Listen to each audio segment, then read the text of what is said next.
वनस्पतयः शान्तिः। कथाकारः केशदा महन्तः, जोरहाट। मध्यप्रदेशे चित्रकूटः नाम महाटवी आसीत्।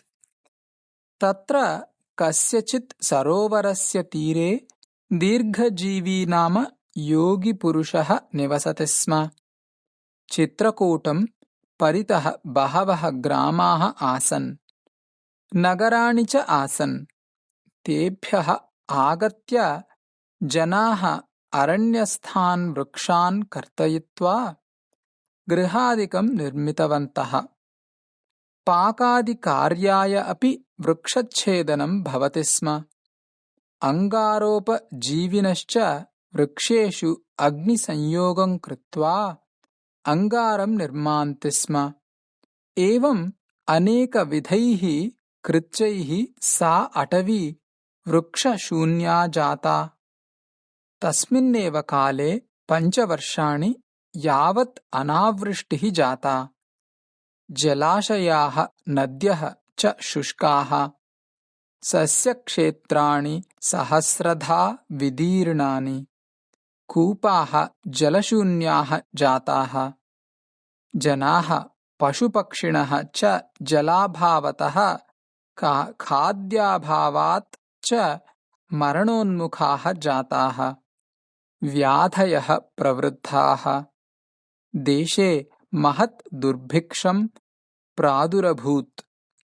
एकदा मृतपुत्रदारबान्धवः कश्चन काष्ठोपजीवी देशान्तरं गन्तुम् इच्छन् चित्रकूटमार्गेण प्रयाणं कृतवान्।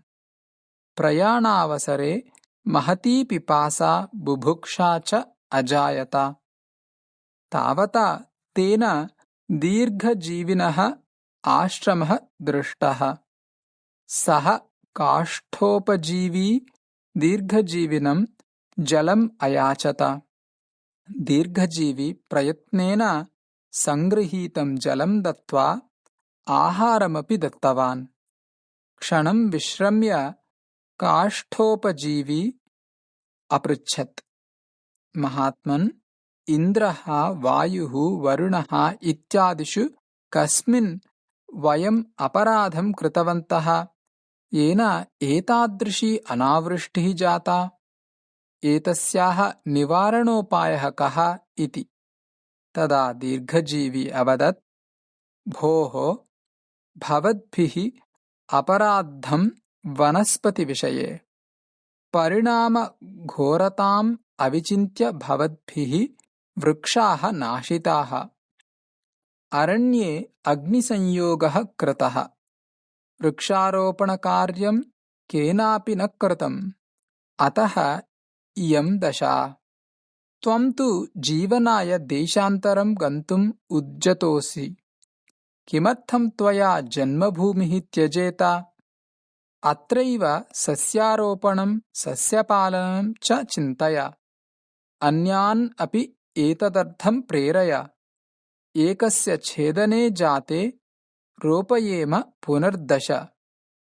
पालयाम सदा वृक्षान् यत्नेन स्वात्मजानिव।